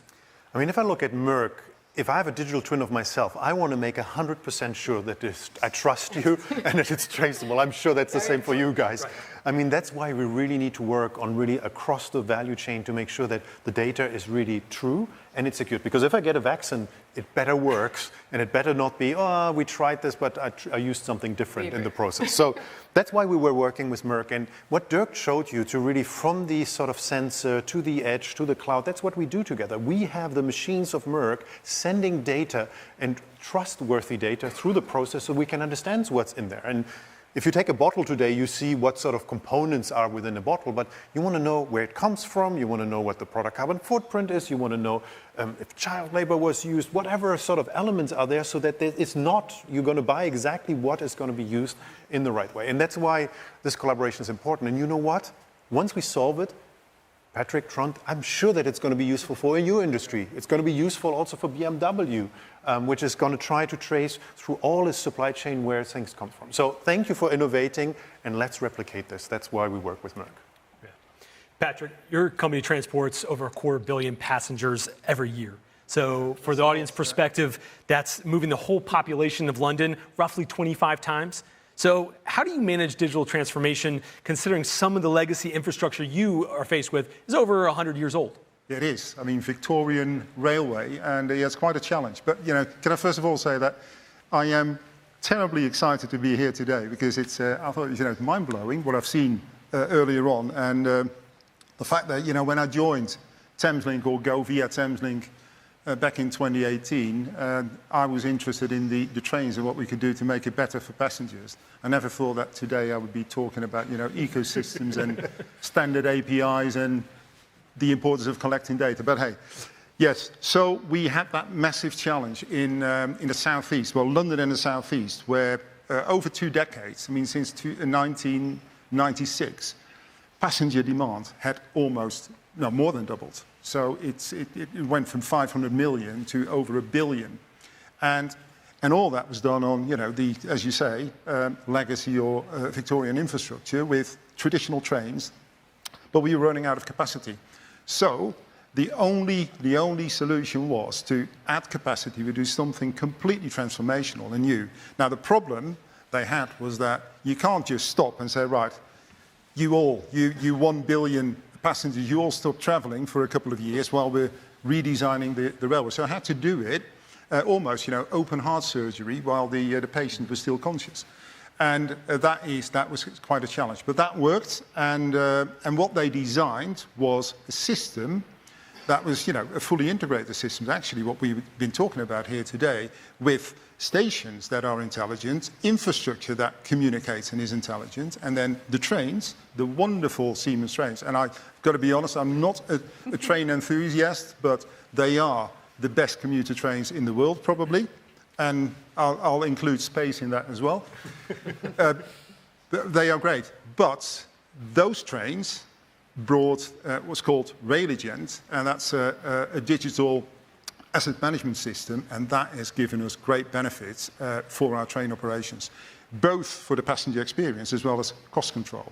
And we're collecting, I think Roland said it earlier, and I was quite proud that he mentioned Thameslink in his introduction speech, but he mentioned that all the data points we're collecting, so 4 billion data points on that fleet of trains every year, and we're using that to, well, when I say we're using that, collectively with our colleagues from Siemens, we're using that to generate predictive maintenance and detect, so early anomaly detection. So we know when an asset or an element or a component is about to fail. So we can actually fix it before it starts failing. And that is important because we want that all to be done while the train is out of operation, not while it's running and carrying 1,500 passengers.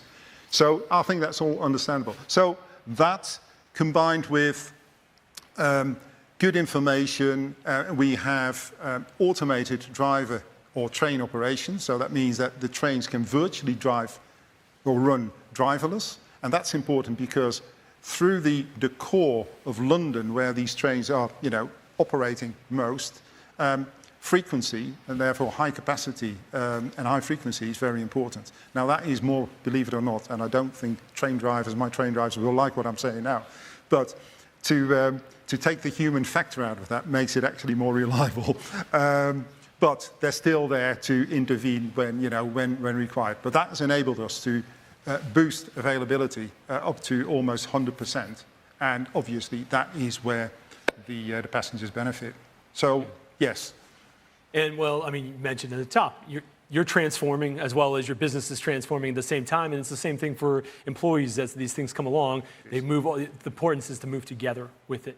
So, what does the future look like for you then? You touched a little bit on it with some automation in there. What do you see in the future? Yeah. So, I think we're good. I mean, leadership in the rail industry, you know, in technology is quite good. But when I say quite good, it's only quite good. It's not particularly integrated, and they don't look at, you know, it as a system. And I think that would be the next step, because we operate in GTR, Govia, Thameslink Railway. We operate 4 different companies. Thameslink is only one of them. That's the most advanced. The other 3 still need, you know, a lot more developing, and we're only one of many train operating companies. And then the infrastructure, I think the next step is to link infrastructure, so track to the trains, and then connect it to the timetabling systems and etc., and make it really clever. Yeah, Cedrik, how does this play out with the passenger experience, the traveler experience? What do you see? Look, all of us have taken trains, want to take trains, and we hate them to be late, and we want them to be available. So I lived in London, and I have to say you've done a huge impact on doing that. And I'm good friends with the CEO of Siemens Mobility, Uwe, who always, I mean, he's a super geek in trains, and he tells me, I have this technology, but hearing it from you actually makes it real. Because the idea is this availability, you stress tested this with 250 million people, which all want to be on time and all want to have access to trains. And the thing he does, just so if you understand the technology, not only do you take these 4 billion data points, you're collecting them, you're analyzing them, you're putting AI and machine learning into it to predict what the future is. Most people don't know the one thing which gets a train late is often a door, a broken door. So you need to see before the door actually opens or closes that it might sort of fail. The cool thing about working with Patrick, same thing here, is we encapsulated this technology, we can make it replicable, we get this data point. But wouldn't you like it, Laura, that your machines actually work and you predict before they fail? Absolutely. Wouldn't you like that you could schedule for hundreds of millions of users exactly when, which sort of load would come on board in terms of renewables? I think that, Patrick, you've been a front runner not only to make life around London better, but actually could use technology which we could replicate. And that's why it's important that we're using this. So thank you. And yes, I do love trains. I mean, you might not know this, but I'm a huge train enthusiast. Not as much as Uwe, but nearly there. Yeah. Astronaut and train enthusiast. Yeah, I was going to say, lots of passions. Trond, in Norway, it's a global leader as a country in electric vehicle sales. Over 65% of new vehicle sales last year were EVs, which is a huge percentage, and so leading the way around the globe. So what can you speak about? What's your perspective on why Norway is sort of a leader with EVs, and why do you think Norway is one of the most, and what role is digital transformation going to play in the future of all this for you? First of all, thank you for being here. And I think Norway has always had green power generation, hydropower. And of course, combined with very attractive incentives, electric vehicles has been very popular for many years now. Actually, we are planning to have 100% already in 2025.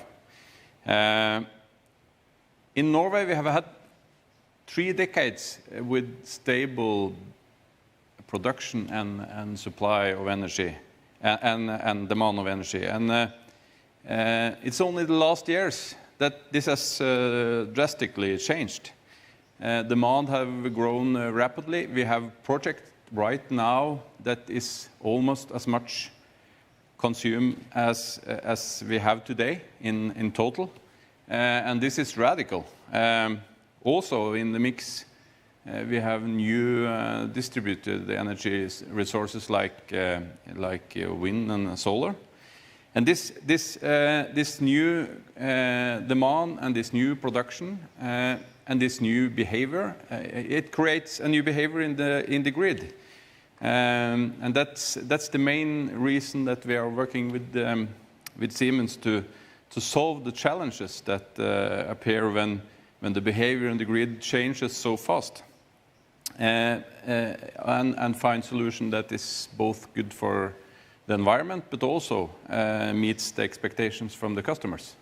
You mentioned behavior of the grid. Why don't you explain that? What does that mean? Yes, the grid is of course not human, but almost. Yeah. I think the most different than earlier is that when you have, for example, electric vehicles, people come home from work around the same time, and they do the same. Plug in the vehicle at the same time. The same issue. And if you go 10 to 20 years back, it wasn't. We hadn't the same behavior as customers. We used electricity in different ways. Now we do exactly the same at the exactly same time. Also, if you have an area where people live with solar panels on the roof, it's not only one house that the sun shines on.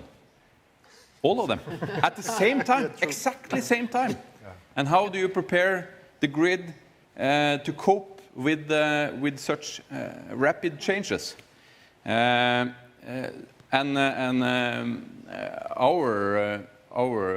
perspective here is that we have taken digital transformation at a maybe more radical level than most companies. We are changing the complete infrastructure in a period of 3 years, and this is a massive technical and most important organizational project, and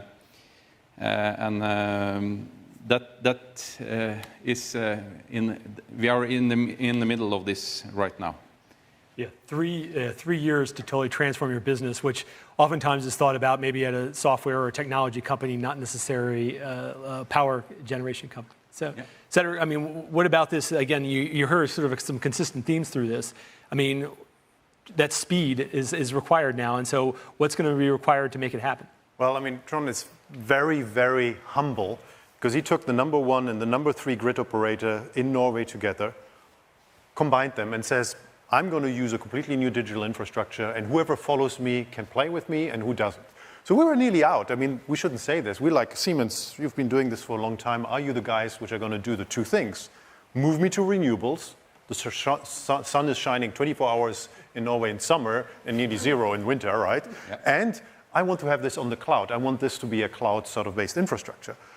And we rose to the occasion. And the way we did it is we take this, we build microservices, we build them on Kubernetes, we make that flexible, and we make you happy, right? I mean, this is why you're here. You wouldn't be here, I hope, if we wouldn't have done the right thing.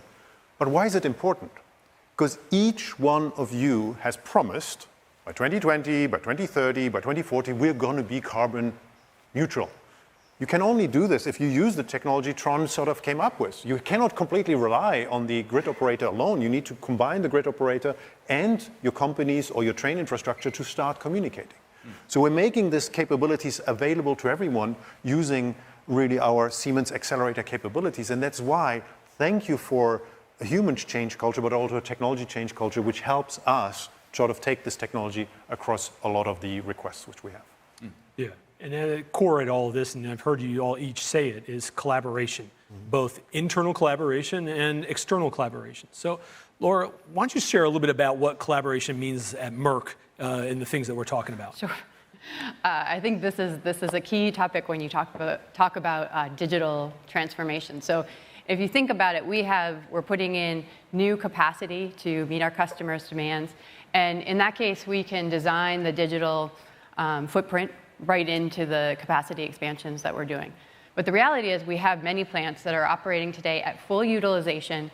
The demand is very high. They're running full out.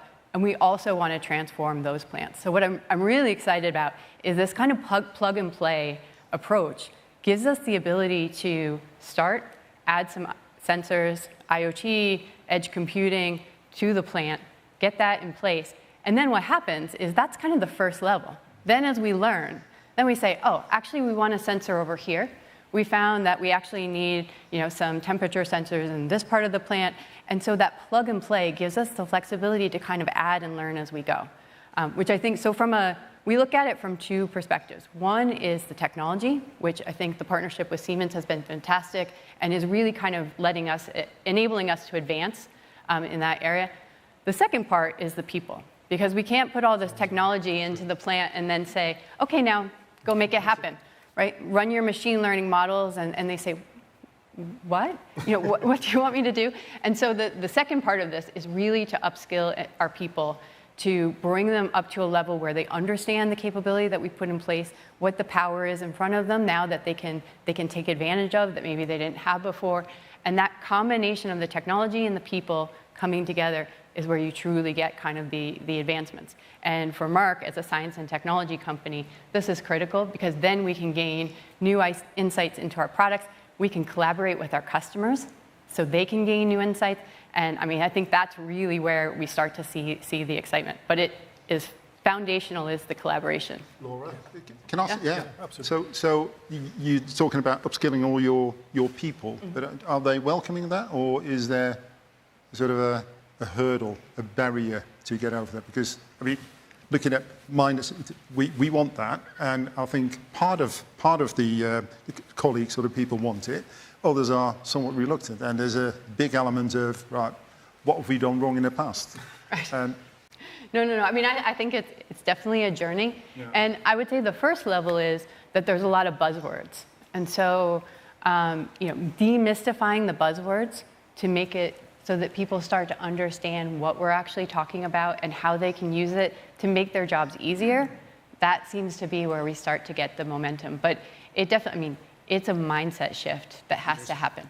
Because you have to, in order to get the benefit, you have to change your business processes in order to really sort of transform.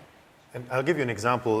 Dirk and I went to Silicon Valley and we explained to them that when we talk about Java, most people in our industry think of coffee or on island, not on some of the programming languages. So we need to actually bring that together because everybody loves change as long as it happens to somebody else, right? I mean, I'm perfect, but I love change. You should change. Right. Yeah. But that's something which we need to, in the organization, really drive forward.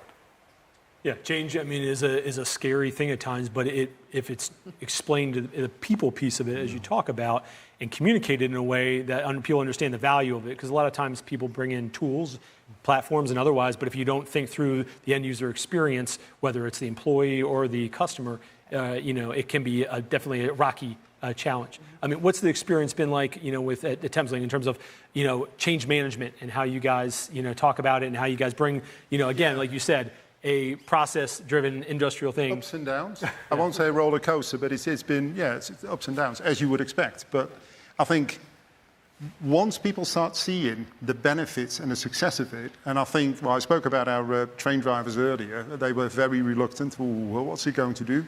Am I going to lose my job in the future, the not too distant future? And we said, no, that's absolutely not the case, because we still need you there to actually make sure that the train runs safe. But once they started seeing the reality and the whole thing come into life, and everybody talking, very, very proudly about Thameslink, I thought, I'm a Thameslink driver. So it can be done. I think the most important thing is that you don't shy away from it, that you accept people's reluctance and hesitance fully, and look for common aspects. So what could be your point of interest to come on board this change program, and that's, I think, what we've done. But it's Trond, I mean, you're pushing through a lot of change at your organization. So what's that experience been like? What's your journey been like with getting buy-in from the people that work at Elvia? Buy-in from the people is necessary to have the success with the project. So it's completely essential. And to get buy-in from people, you have to involve them. You don't have to. You can't just present that this is the new workday, or the new system, or the new process. You have to involve them during the project, and I think that's essential. That people are the key, and of course, I agree. They are not losing their job, but they have to be prepared to work in a different way than they do today. And I think for many, done right, that can be very motivating. Yeah. And again, as management, as long as they're thinking through these things as this change is happening, it can be everybody on the same page about it. Yeah. Let's talk a little bit about ecosystems. We heard a little bit about that earlier, obviously. It's something that's sort of core to the flexibility and openness piece of it. So, Laura, why don't you start off talking us a little bit about sort of what an ecosystem means to you and at Merck in terms of what you're trying to drive with digital transformation? Yeah, so I talked about the learnings from COVID, and I think this has really resonated within the healthcare industry because, of course, traditionally, developing a drug takes 7 to 10 years, so very long time. Now you see companies, multiple companies coming together to do kind of pre-competitive work. We're participating in several of those. So there's ecosystems around the early drug discovery. There's then also ecosystems around bringing the patient data together. So going into a medical institute like MD Anderson, aggregating the patient data, and then enabling academic researchers to take advantage of that data to learn kind of new insights that they maybe wouldn't have had before if they didn't have that broader sort of sample population. But I think one key thing here is, of course, there is probably no more sensitive data than patient data. And so this is incredibly important that while we're advancing science and we're advancing the learnings that we're gaining from that kind of combined data set, we also have to make sure that the patient data is very tightly secured. And so that's one of the key things, I think, with the crypto anchor that we're working on in partnership with Siemens that can really sort of give that trust and that reliance that the data is being handled safely. Yeah, security is very key. Patrick, real quickly, just what does open ecosystem mean for you in terms of what you're doing at Govia Thameslink? Well, thinking about an ideal world, and I touched on it earlier, I think we need to look at not just Thameslink, but we need to look at all systems, all relevant, probably slightly irrelevant systems as well, because they're all in isolated form collecting data, but they're not linked up. So to bring those into a system and really in standard APIs, to use that phrase again, but really then start looking at the train service as a proper system where we integrate everything and make it predictive for the benefit of passengers. And we're not doing that right now. Gotcha. All right, Cedrik, final question for you. What we heard today, Siemens is presenting this future of digital transformation where things are modular, flexible, open, and faster. So is this the vision that you see? What's the future look like for you? So in order to look at the future, you need to look at the past. So if we look back, for 175 years, we've been your partner, right? I mean, Werner von Siemens discovered the dynamo electric principle, which enabled a grid provider to be a grid provider. We came up with the first electric train. We enabled, we're a bit older, but 350 years, but we enabled the chemical industry in terms of going forward. So that means we deeply understand each industry on its own. But the things which we're dreaming of is to basically say, look, we really understand the OT, the operational technology, as Dirk described it. But the world loves IT, loves the easiness, the capability to do it, the flexibility we need to do. And this is what we actually want to achieve with Xcelerator. With Xcelerator, we want to be open, so you're not locked in with anyone. We wanted to make it easy so that you can actually take one solution, put it with somebody else. And we wanted to integrate it. It's a plug and run, not a plug and play. It's a plug and run sort of type of technology. And if we do this, we take software capabilities and enable complete industry to do it. The idea would be that, Trond, you would run your grid as code, as a software environment. St. Patrick, you would run your rail network as software environment with the speed of this. And the same, your manufacturing process, Laura, you would run it. That's what we want to do. That's why we have launched Xcelerator. The idea of Xcelerator is really to take these software capabilities so we can just take something out of one industry and replicate it somewhere else in another industry so you can learn from each other. Because if we do this, Dirk said it beautifully, the sky is not the limit. What if every time I plug into the grid of Trond or any grid, it's only green energy, it's only CO2 neutral, perhaps even negative? What if we can achieve this by taking our technologies and drive them? What if there's no more rush hour because the trains are so great? I mean, you don't want to all run into the same car at the same time to get stuck in traffic, but you have these capabilities and it's reliable and it's available. What if you come up with the next cure for cancer? How do we scale it? How do we take this technology and scale it out to the world? That's why, as Roland launched the accelerator, the Siemens Xcelerator, we wanted to say, look, we have this unique opportunity. We have to change even ourselves, by becoming sort of more collaborative, by becoming more open, by having standard APIs. But if we do this, each one of you are on a mission to change the world, right? Best train operator, best green integration, the future of pharmacy. If each one of you could change the world, and if we can help a bit by making our capabilities available to all, that would be fantastic. And that would be the vision which I have, or we have. Yeah, plug and run. Laura, Patrick, Trond, thank you for sharing with us your insights and your expertise in your various industries. And now, we'd like to welcome back to the stage CEO Roland Busch.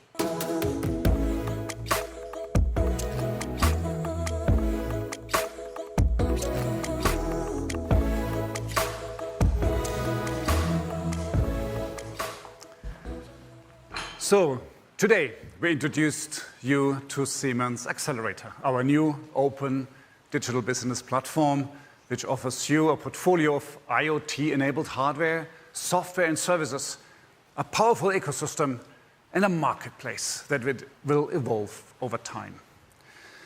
The purpose of Siemens Xcelerator is to make your digital transformation easier, faster, and more scalable, to create value for you, for companies of all sizes, in industry, buildings, grids, and transport. But Siemens Xcelerator is much bigger than that and than a business platform. It's a fundamental change in the way that we want to work with you and in the way that you can work with our technologies.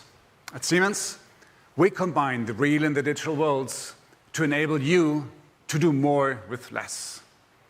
We want to bring the industrial metaverse to life so that you can solve real-world problems in real time, in a collaborative environment, in an immersive way. But we cannot do this alone. And that's why we will partner with our ecosystem to make this a reality. What we have shown you today is only the beginning. There's so much more to come. Thank you all so much.